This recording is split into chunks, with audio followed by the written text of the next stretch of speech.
Hello guys, तो कैसे हैं आप सभी। आई होप सभी अच्छा कर रहे होंगे। तो ये वीडियो बेटा हम चैप्टर नंबर 7 का लेके आए हैं और चैप्टर नंबर 7 का एक्सरसाइज प्रॉब्लम लेके आए हैं।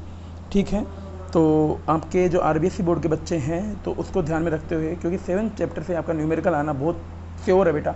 यहाँ से न्यूमेरिकल 100% पूछा जाएगा। आपके आरबीएसई बोर्ड के जो मेन एग्ज़ाम होगा, फाइनल एग्ज़ाम होगा, इस चैप्टर से क्वेश्चन बनेगा और इस चैप्टर से ही एक बड़ा क्वेश्चन बनेगा। ठीक है ना। तो इसका चैप्टर नंबर 7 का एसी करंट का अपन एक्सरसाइज नंबर पहला करते हैं 7.1। तो बेटा इसका सॉल्यूशन हम करते हैं। सॉल्यूशन है करंट। क्वेश्चन क्या बोलता है बेटा? क्वेश्चन बोलता है a 100 ohm register is connected to a 220 volt supply and 50 hertz AC supply.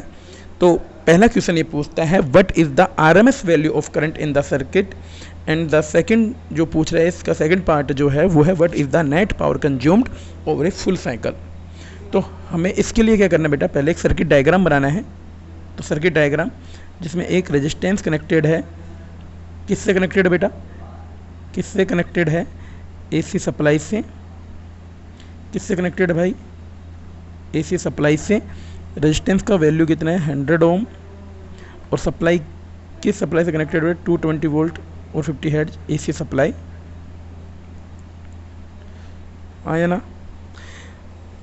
अब बेटा लोग करना क्या है, हमें करना क्या है, हमें दे रखा है आर दे रखा है बेटा, आर दे रखा है कितना? 100 ओम। और बेटा जो आपको जो वोल्टेज दे रखा है, एसी वोल्टेज सोर्स है, तो आपको पता है कि वोल्टेज का वैल्यू लगातार चेंज होता रहेगा क्योंकि एसी है। तो ये फिक्स वैल्यू क्या है बेटा? तो हमने बताया था जब भी जो अपने हाउस होल्ड वोल्टेज होते हैं, जो एसी सिग्नल होते हैं, तो उसका एवरेज लेते हैं। तो उसका एक स्पेशल तरीका होता है एवरेज होने का, जो ऐसे बोलते हैं आरएमएस वैल्यू। क्योंकि नॉर्मल जो एक कंटिन्यूस फंक्शन का हम एवरेज लेते हैं, तो उसमें इस वोल्टेज के लिए जो हम एवरेज ले रहे थे तो जीरो आ रहा था। तो हम एक स्पेशल टेक्निक यूज किए थे। एक स्पेशल टेक्निक नहीं बोल सकते बेटा, एक दूसरा मेथड एवरेज कैलकुलेट करने का, ये भी एक प्रकार का एवरेज ही होता है, जिसे हम बोलते हैं आरएमएस, मतलब रूट मीन स्क्वायर।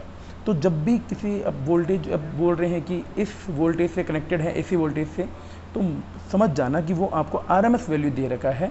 ठीक है, तो ये अगर 220 वोल्ट है तो ये नो डाउट क्या होगा बेटा? आरएमएस वोल्टेज होगा, सॉरी। तो वी आरएमएस क्या है बेटा? ये दे रखा आपको 220 वोल्ट। और फ्रिक्वेंसी न्यू या एफ कुछ भी बोल दो, तो यहाँ पे न्यू लिखा था, यहाँ पे एफ लिखा है, वो दे रखा है 50 हर्ट्ज। तो इसका पहला पार्ट है बेटा, ए पार्ट है जो वो बोलता है आरएमएस वैल्यू क्या होगा करंट का।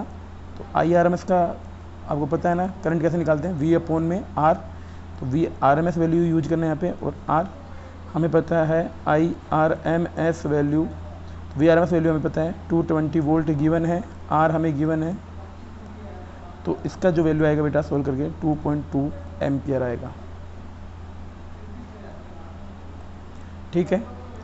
बी पार्ट बोलता है कि what is the net power consume over a full cycle. तो पावर का फॉर्मूला क्या होता है बेटा? पी बराबर वी आई। तो यहाँ पे वी हमें कौन सा लेना है? आरएमएस वैल्यू लेना है। आई का भी हमें कौन सा वैल्यू लेना है? आरएमएस वैल्यू लेना है बेटा। दोनों वैल्यू हमें पता है। वी आर एम एस हमें दिया हुआ है 220 वोल्ट है। आई आर एम एस अभी अपने निकाला है 2.2 एम्पियर। तो बेटा इसका जो मल्टीप्लाई करोगे तो ये आएगा 484 वोट। तो ये total power consume over a full cycle है जो 484 वोट आएगा। तो ये आपका पहला क्वेश्चन होता है बेटा। ठीक है। दूसरा क्वेश्चन आपको बोलता है, दूसरे क्वेश्चन का सॉल्यूशन है जो आपको क्या बोल रहा है बेटा? The peak voltage of N AC supply. हमें पीक वोल्टेज दे रखा है भाई, वी एम दे रखा है। तो कितना दे रखा है? 300 वोल्ट। ठीक है। What is the R M S voltage. तो हमें आर एम एस वोल्टेज निकालना भाई इसका। तो आर एम एस वोल्टेज कैसे निकालेंगे? हमें रिलेशन पता है पीक वोल्टेज और आर एम एस वोल्टेज के बीच का। वी आर एम एस जो होता है वो वी पीक वोल्टेज बटे √2। हमें वी आर एम एस निकालना है, तो भाई वी आर एम एस क्या हो जाएगा? वी एम हमें पता है 300 वोल्ट √2। इसे आप सोल्व करोगे तो इसका जो वैल्यू आएगा वो आएगा 212.1 वोल्ट। तो आपका V R M S value कितना है बेटा? 212.1 वोल्ट। इसका बी पार्ट क्या बोलता है बेटा? इसका बी पार्ट बोलता है the RMS value of current in an AC circuit is 10 ampere. तो IRMS दे रखा बेटा आपको, IRMS दे रखा है यहाँ पे RMS वैल्यू दिया हुआ है 10 एम्पियर, और आपसे क्या पूछा है, पीक वैल्यू। तो बेटा RMS वैल्यू दे रखा है और पीक वैल्यू पूछा है, तो वापस से एक रिलेशन लिखेंगे IRMS और पीक वैल्यू ऑफ करंट में, तो ये होता है बेटा सेम रिलेशन होता है, ठीक है। अब यहाँ पे आपको RMS वैल्यू दे रखा है 10 एम्पियर, इसे अपन √2 से गुना करेंगे तो जो अपने पास I का पीक वैल्यू आ जाएगा IM, तो √2 का वैल्यू क्या होता है बेटा 1.414, तो ये कितना हो जाएगा बेटा, इसका जो आंसर आता है बेटा वो आ जाएगा 14.14 एम्पियर, ठीक है। ये आपका सेकंड क्वेश्चन होता है यहाँ पे। अब अपन थर्ड क्वेश्चन पे आते हैं। थर्ड क्वेश्चन में बेटा क्या दे रखा है आपको, ये आप देखना पड़ेगा आपको।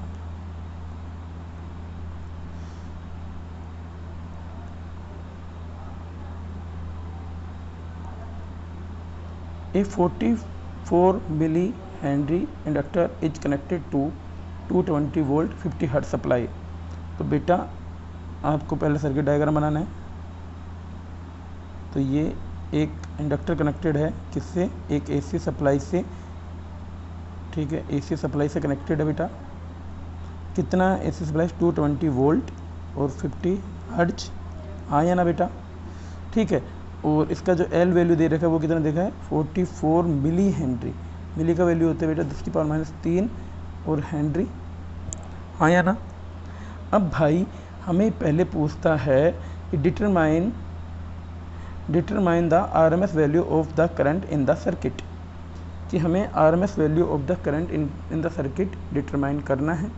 तो हमें पता करंट के लिए हमें क्या देना होगा बेटा, करंट के लिए हमें क्या देना होगा, VRMS पता है हमें 220 वोल्ट दे रखा है बेटा, ठीक है। और इंडक्टर जुड़ा हुआ है तो जो इंडक्टिव रिएक्टेंस होगा उसका वैल्यू, ये फॉर्मूला बनेगा इसके लिए XL, और हमें पता है XL कितना होता है बेटा ω/L, और ओमेगा की वैल्यू खोलेंगे तो 2πμL, म्यू का वैल्यू दे रखा है फ्रीक्वेंसी का 50 हर्ट्ज, इसका वैल्यू आ जाएगा 2π गुना 50 गुना 44 गुना 10⁻³ और इसका जो रिजल्ट आएगा, क्योंकि ये XL ये ओम में आता है बेटा, इसका यूनिट होता है वो किस में आता है, ओम में आता है। अब इस वैल्यू को आप इस फॉर्मूले में रख दो। अब IRMS निकालना है हमें, IRMS निकालना है। VRMS का वैल्यू कितना है बेटा 220 वोल्ट है, ठीक है। और XL का वैल्यू कितना है बेटा 2π गुना 50 गुना 44 गुना 10⁻³ बेटा। ये कैलकुलेशन मैं आपके लिए छोड़ता हूँ, मुझे ये मैं इतना मान के चलता हूँ कि आप 12th में आ गए हो तो इतना कैलकुलेशन आप कर लोगे।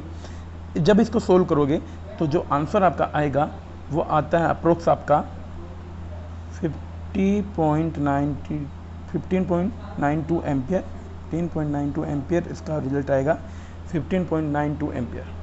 यहाँ पे कॉन्सेप्ट क्या है बेटा, AC सर्किट में हमेशा एक फिक्स वैल्यू दी होगी वोल्टेज की बेटा, क्योंकि AC सिग्नल लगातार वेरी करता है ना, मैग्नीट्यूड में भी और पोलैरिटी भी इसकी लगातार पीरियोडिकली वेरी करता है। तो भाई फिक्स वैल्यू क्या होता है, ऐसे सिग्नल का हम एवरेज लेते हैं बेटा। तो टोटल इफेक्ट देखने के लिए हम एवरेज लेते हैं। तो एवरेज भी कौन सा लेते हैं, कौन सा यूज करते हैं बेटा, RMS वाला, रूट मीन स्क्वायर वैल्यू। क्यों करते थे, क्योंकि आपने देखा कि नॉर्मल एवरेज में आप बात कर रहे थे तो वो 0 आ रहा था फुल साइकिल के लिए। तो हम एवरेज का दूसरा मेथड ट्राई किया, वो दूसरा मेथड था RMS वैल्यू। तो इस वैल्यू से हम बता देते हैं कि ऑन मतलब टोटल क्या इफेक्ट रहता है, क्या बात है। तो हम जो वैल्यू आपको दिया होगा कि अपने घर में जो भी वोल्टेज आता है 220 वोल्ट मान लो अपने घर में आ रहा है, तो 220 वोल्ट आपको RMS वैल्यू दे रखा बेटा, ठीक है ना। तो बस यही बात है, 50 हर्ट्ज यहाँ पे फ्रीक्वेंसी दे रखी है, ठीक है। तो ये कॉन्सेप्ट को पकड़ के रखो और फॉर्मूले को याद रखो, कॉन्सेप्ट को याद रखो, बस इतना सही है। और मैं इस चैप्टर के इस 7th चैप्टर के रिमेनिंग 5 क्वेश्चन अभी और कराऊंगा एक्सरसाइज के, क्योंकि 7.8 तक है। ये वीडियो मेरा यहाँ तक ही रहेगा और अगले 5 क्वेश्चन जो बचे हुए हैं 7.8 तक वो अभी कल या परसों में मैं अपलोड करूँगा।